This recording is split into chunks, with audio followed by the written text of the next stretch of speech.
Their love was calculated.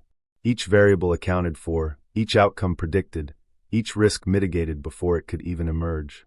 The Volari were a species of logic and light, born beneath the cold auroras of a blue-white sun. For millennia, they had shaped their society upon a foundation of pure probability and mathematical purity. There were no accidental touches, no sudden embraces, no irrational declarations whispered under moonlight. When two Volari chose to bond, they did so after centuries of analysis, charting compatibility matrices that accounted for temperament, genome harmonics, and even cosmic radiation exposure.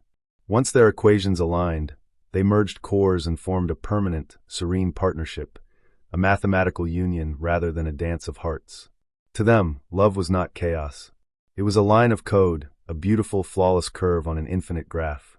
Their songs were symphonies of numbers, their poems cryptic formulae only they could read. The Volari found comfort in this certainty. They believed it made them superior to the messy, ever-fluctuating species beyond their star system. Then the humans arrived.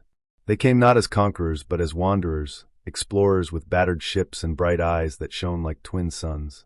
They carried no grand theorems on love, only old stories, tales of roses pressed between letters, of oceans crossed for a single kiss, of heartbreaks that felt like dying and yet were cherished as proof of life. The Volari watched these newcomers with distant curiosity.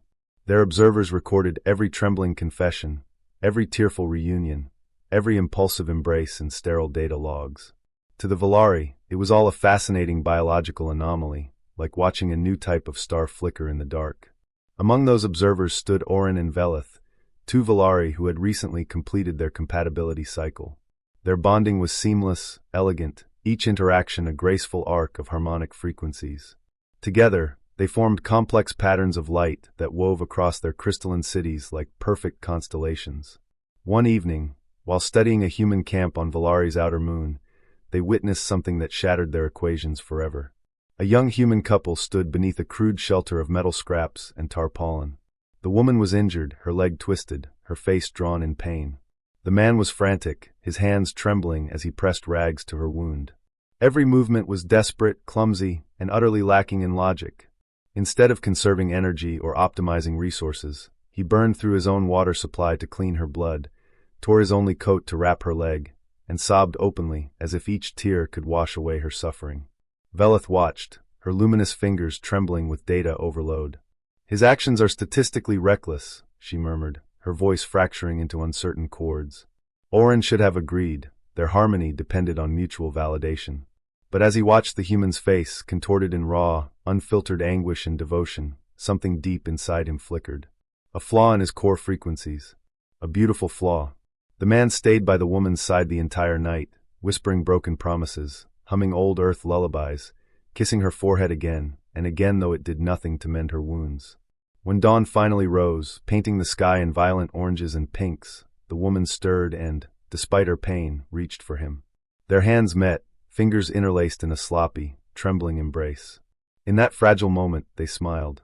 It was not a calculated smile, it was a victory over despair, a vow born not from probability but from defiance.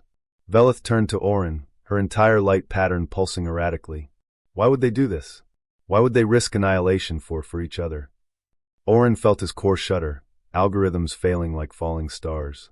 Because to them, he whispered, love is not about minimizing pain or maximizing longevity.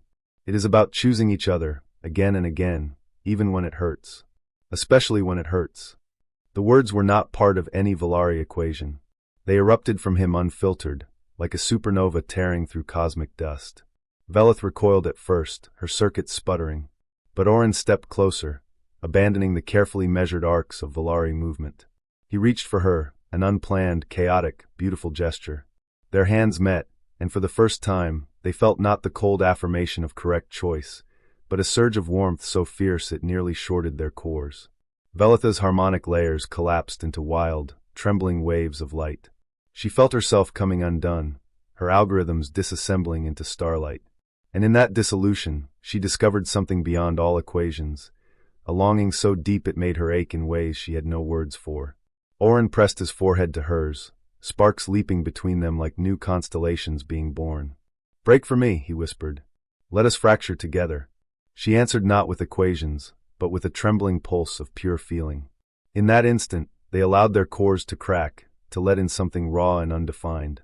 The old matrices shattered, their once perfect resonance dissolved into a song of half-formed chords and stuttering light. But it felt alive, real. Their fellow Volari watched in silent horror at first, then growing fascination. They saw Orin and Velith stumble, saw them fail to synchronize, saw them cling to each other despite the inefficiencies and the pain. And slowly, as if drawn by a gravitational force they could no longer deny, others began to approach. One by one, they extended tentative hands, seeking the warmth beyond logic. Soon, a ripple spread across the Volari spires. Pairs began breaking their perfect symphonies, choosing instead to dance in awkward, trembling patterns, fingers reaching for each other without permission from algorithms.